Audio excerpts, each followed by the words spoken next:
지역의 현안을 시시각각 다뤄보는 이슈 토크 시간입니다. 전남 행정사무감사가 지난 19일 마무리됐습니다. 감사 기간 동안 강진과 순천 의료원의 방만 운영부터 시험지 유출과 학교 폭력까지 이 현실적인 문제를 날카롭게 지적했다는 평을 받았는데요. 이와 관련된 이야기 지금 시작하겠습니다. 네, 오늘은 행정사무감사에서 나왔던 내용들 정리해 보도록 하겠습니다. 이번 감사에서 이 강진과 순천의료원의 부실 경영에 대한 현실적인 지적이 있었죠. 네네. 좀 어떤 내용들이 있었는지 정리 좀 해주시겠어요? 우리 도에서 운영하는 공공의료기관이 순천에 순천의료원이 있고 서부권에 강진의료원 두 군데가 있습니다. 네. 그런데 공공의료기관으로서 적자 운영을 한다는 것은 네. 사실 우리 도민의 공공의료 서비스를 좀 향상시킨다 이렇게 인정을 할 수가 있는데 지금 이 두 군데 의료원 중에서 특히나 강진의료원 같은 경우는 상당히 총체적인 좀 문제가 있지 않느냐라는 그런 생각 판단으로 해서 이번에 감사를 했었는데 많은 문제점들이 있었습니다. 네. 뭐 지금 운영하는 것도 너무나 운영 체계가 방만하고 또 그리고 또 부적절한 회계 관리로 인해서 투명하지가 못했던 것들 그리고 이 경영진의 도덕적인 해이 상태 뭐 이런 조직 내 그 파벌 형성으로 인해서 엄청난 그 불협화음이 좀 있다는 점들 그런 분들 지적을 많이 했었습니다. 네, 굉장히 많은 부분들이 나왔는데요. 순천 같은 경우에는 또 어땠습니까? 순천은 그나마 좀 이렇게 잘 운영이 되고 있었고요. 강진 의료원 같은 경우는 2012년도에 새로 신축을 해서 이전을 했었는데 거기가 예산이 한 650억 정도 이렇게 투자를 했음에도 불구하고 전혀 우리 도민들 하여금 신뢰를 하실 수 없는 그런 현상이 일어나고 있고요. 사실 저희들도 이제 지적을 하면서도 개인 병원으로서 600억 이상을 투자를 해가지고 이렇게 운영을 하겠느냐라는 것을 지적을 하면서 그 경영진의 뭐 쇄신 방안을 좀 내야 되지 않겠느냐라는 그런 의견을 냈습니다. 네, 방금 말씀하셨듯이 경영진에게 쇄신 방안을 요구하셨다라고 하셨습니다. 좀 어떤 내용들이 담겨 있었나요? 근데 지금 아직 쇄신 방안은 나오지는 않고 12월 말까지 해서 쇄신 방안을 특단의 대책을 좀 내세워라라고 얘기를 했는데 뭐 저희들 입장에서는 뭐 지금 운영 상태를 본다 하면은 그 원장이나 간부 직원들의 그런 사명감, 책임감들이 없다. 그런 것을 향상시킬 수 있는 방법을 좀 만들어내라. 그리고 뭐 조직 내의 그 청렴도를 향상을 시켜서 도민들 하여금 정말 신뢰받을 수 있는 그런 공공의료기관이 돼야 되지 않겠느냐. 제일 중요한 것은 의료진과 그 간호인력 확보가 상당히 중요하죠. 강진이 군단이다 보니까 우수한 그 의료진이나 그 간호인력을 상당히 이렇게 구하기 어려운 힘들고 그런 상황이다 보니까 어려운 점에 대해서는 인정을 하지만은 그렇더라도 어찌됐든 간에 우리 도민들의 그 공공의료 서비스를 향상을 위해서 우리가 최선을 다해서 노력을 해야 되지 않겠느냐. 그래서 특단의 쇄신 방안을 좀 내서 우리 도민들이 정말 신뢰할 수 있는 그런 공공의료기관으로서 거듭날 수 있도록 좀 해봐라는 요구는 그렇게 했습니다. 그렇군요. 여기서 또 궁금한 점이 이외에 감사 기간 동안 또 어떤 내용들이 오가는지도 좀 궁금하거든요. 네네. 어떤 내용들을 저희가 또 한번 짚어볼 수 있을까요? 우리 전남도 예산이 7조 3천억 정도가 되는데 우리 위원회 보건복지 환경 예산이 지금 그 자료에 보면은 3조 2천억 정도가 한 45% 가까이 이렇게 차지를 하게 됐어요. 그 특히나 이제 보건복지 예산을 보면은 2조 1천억 정도가 돼서 한 30% 정도를 차지하고 있는데 우리 전라남도에서는 이제 복지 관련 예산들이 상당히 중요한 예산입니다. 그래서 이번 예산과 그 행정사무감사를 병행하면서 보니까 이 사실 복지 관련해서 민원을 제기하는 사람들은 그야말로 우리 사회적인 소외계층이라든가 어려운 분들이 사실 민원 제기를 하기 때문에 그러한 민원들이 공직자들이 받아들였을 때 좀 긍정적인 마인드로 받아들였으면 좋겠다. 먼저 안 된다는 그 전제 아래 민원을 받아봐야 그게 전혀 해결이 되지 않는다는 거죠. 그래서 모든 민원에 대해서 그 어려운 분들의 그 긍정적인 마인드로 민원을 받아들여서 좀 해결할 수 있는 쪽으로 좀 연구를 했으면 쓰겠다. 그래서 지금 뭐 예산 편성 기준에 보면은 지방 보조 사업에 대한 총액 한도제라는 게 있습니다.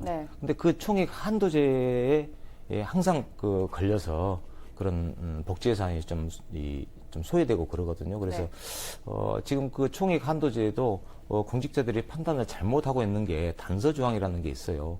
일자리 창출 관련한 것에 대해서는 총액 한도제에서 좀 제외를 해라라고 예산 편성 기준에 나와 있음에도 불구하고 그러한 그 어려운 사람들의 예산을 좀 이렇게 반영되지 못한 네. 점들 정말 문제가 있고 특히나 우리가 그 보건복지위원회에서 사무감사를 하면서 네. 사실 저희들이 초선 의원들도 많지만은 사실 행정사무감사 준비를 아주 충실히 했었어요. 네. 몇 차례 뭐 간담회를 거쳐가지고 준비를 했었는데 그렇게 준비한 만큼 답변하는 공직자들의 답변 문제가 상당히 좀 불성실하더라. 그런 부분이 좀 있어서 좀 안타까운 점이 네. 있었지만은 그래서 며칠 좀 서로 같이 준비를 좀 해서 며칠 후에 다시 했었지만은 그나마 이제 그 복지에 대해서 좀 더 파악을 더 하고 해서 원만히 행정사무감사가 이루어졌습니다. 네. 보건복지환경위 쪽에서는 좀 어떤 내용들이 추가적으로 오갔었나요?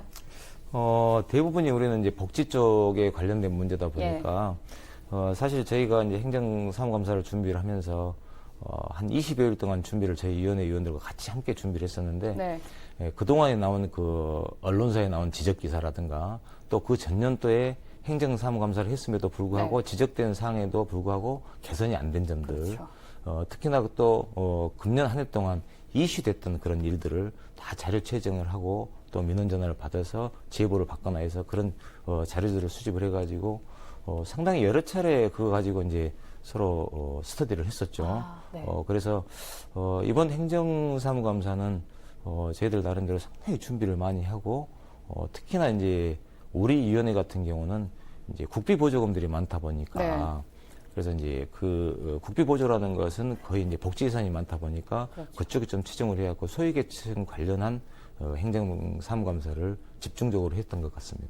네, 또 특히나 이 11대 전남도 의회 같은 경우에는 초선 의원들이 70% 이상 차지하고 있잖아요.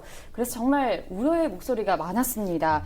그렇다면 이번 좀 행정사무감사를 직접 평가를 했을 때 몇 점을 주실 수 있겠습니까? 점수로 하면 예. 개인적으로 한 70점 70점 정도. 예, 제가 예. 좀 그냥 약하게 그렇다면 전 위원장님께서는 우리 위원회 네. 주관으로 본다면은 제가 봤을 때는 한 90점 정도는 줄 수 90점이요? 있습니다. 예. 그 이유를 한번 좀 네. 들어볼까요? 그 이제 이유는 네. 사실 저희가 이제 초선 의원이 우리 현재 의원이 9명인데 저를 포함해서 7명 의원이 초선 의원이에요, 사실은. 그래서 네. 저 나름대로도 위원장으로서 많은 걱정을 했었는데 아주 세밀한 부분까지 이렇게 감사 준비를 하는 걸 보고 내가 오히려 더 우리 위원들보다 부족한 것이 더 많구나라는 걸 느낄 정도로 예. 준비를 많이 했다는 거. 그래서도 아주 디테일한 부분까지 이렇게 파고들어서 사무감사를 하는 걸 보고 제가 보기에는 아마 도의회 또 도청 내 공직자들 네. 입장에서도 물론 당시에는 좀 힘들고 그랬지만은 그래도 제가 보기에는 참 이 초선 의원들 치고는 참 잘했다라는 그런 평가를 받았던 것 같습니다. 의원님들 같은 경우에는 도민을 대표하는 입장이기 때문에 좀 도민의 관심도 필요하지 않을까라는 생각이 들거든요. 네네, 그렇죠. 여기에 대해서는 어떻게 생각하시는지 궁금한데요. 당연히 이 도민들에 대한 관심도 예. 있어야 되겠죠. 근데 사실 제가 시의회에서 한 8년을 이렇게 활동을 했었는데 네. 시의회와 도의회 차이점이 상당히 많더라고요. 네. 근데 시의회 같은 경우는 예산 한번 다루더라도 지역사회다 보니까 지역민들하고 많이 연결된 그런 예산들이 있어서 네. 사실 소신이 있음에도 불구하고 소신껏 할 수 없었던 것도 있었고 네. 근데 도의회에서 제가 이렇게 활동을 해보면은 정말 소신껏 질의도 해야 되고 소신껏 네. 삭감도 해야 되고 또 때에 따라서는 소신껏 살려도 줄 수 있는 네. 그런 입장이어서 저희들은 무엇보다도 중요한 게 200만 도민들의 복리 향상을 위해서 또 삶의 질 향상을 위해서 저희들이 노력을 해야 네. 되는 입장이기 때문에 어떤 한 가지 일을 하더라도 먼저 도민들을 생각해야 하는 것이 저희들 입장이다. 특히나 우리 교육위원회 우리 우승위원장 같은 경우는 너무나 또 활동을 잘 열심히 네. 잘 해놔서 그렇지만 사실 저는 뭐 도의회 초선 의원입니다. 근데 또 이제 제가 보건복지위원장을 맡으면서 제 나름 우리 도민들의 복지 향상을 위해서 최선을 다해서 노력을 하고 있습니다. 어떤 생각이신지도 궁금한데요. 당연히 그 같은 생각이죠. 네. 같은 생각이고 어찌됐든 간에 행정사무감사라는 것은 네. 또 피감기관에서 봤을 때는 힘들고 어려울 수도 그렇죠. 있겠지만은 네. 사실 또 도민들을 생각한다면은 저희들이 또 잘못된 것에는 지적을 해야 되고 또 잘된 것에 대해서는 열심히 도와서 네. 잘 활성화될 수 있게끔 하는 게 저희들 역할이라고 생각을 합니다. 그래서 뭐 이해관계가 있는 분들이 봤을 때는 좀 너무 지적질만 하는 것 아니냐, 네. 너무 갑질만 하는 것 아니냐라고 네. 생각할 수도 있는데 사실 58명 도의원 한 분 한 분들이 전혀 그러한 마음은 없어요. 정말 제가 본받을 정도로 저를 제외한 57명은 너무나 잘하시고 있는 것 같아요. 네. 예. 왜 본인을 탓하는 건지 궁금한데요. 본인이 잘하신다는 네. 말씀입니다. 그렇죠. 그런 아니, 정말 의미로 잘 받아들이도록 운영해주셨습니다. 하겠습니다. 예. 네. 이렇게 또 행정감사가 끝나고 난 뒤 김영록 지사가 도의회와의 동반 도정을 강조를 했습니다. 뭐 지역의 발전과 도민 행복이라는 같은 목표 아래서 좀 앞으로 전남도 의회가 나아가야 할 방향도 궁금한데요. 어떻게 보십니까? 도의에서도 상당히 긍정적으로 받아들이고 있습니다. 네. 그런데 우리 지역의 현재 제일 어려운 점들이 뭐 지역 경제 활성화 문제, 그리고 저출산 문제, 또 인구 감소, 그리고 초고령화 사회를 접어들면서 우리가 전남도 우리 김영록 지사와 함께 같이 해야 할 일들이 많은 것 같아요. 네. 그래서 침체된 경제 회복을 위해서는 우리가 정책과 대안을 마련을 해서 의정 활동에 전념을 해야 될 것이고, 또 집행부의 잘못된 점들은 확실하게 비판을 하고 견제를 해서 잘 잡아 나갈 수 있도록 해야 된다는 게 저희들의 생각이고, 또 우리 도민들의 복지 향상과 서민 네. 경제 회복을 위해서는 우리가 도와 김영국 지사와 함께 양 네. 수레바퀴처럼 같이 잘 굴러갈 수 있도록 같이 협력을 해야 된다라는 생각을 하고 있습니다. 네, 정말 전남이 한층 더 발전해 나갈 수 있길 바라겠는데요. 제가 마지막으로 좀 아껴둔 질문이 하나가 있습니다. 민감한 질문일 수도 있는데 최근 의정비와 관련해서 논란이 일고 있거든요. 저 역시도 마찬가지 생각입니다만은 사실 도정을 하면서 우리가 의원 활동을 하면서 정말 그 일에만 전념할 수 있도록 여건을 만들어주는 것도, 그런 사회적인 분위기를 조성해주는 것도 맞지 않겠느냐. 네. 의정 활동을 하면서 다른 데 눈을 뜨면은 사실 어렵더라고요. 네. 그래서 이 일에만 전념할 수 있도록 우리 시민사회에서 좀 공감대를 이루어졌으면 쓰겠다라는 생각입니다. 네, 제가 질문지 없는 민감한 질문 드렸는데도 괜찮습니다. 이렇게 답변해 주셔서 감사합니다.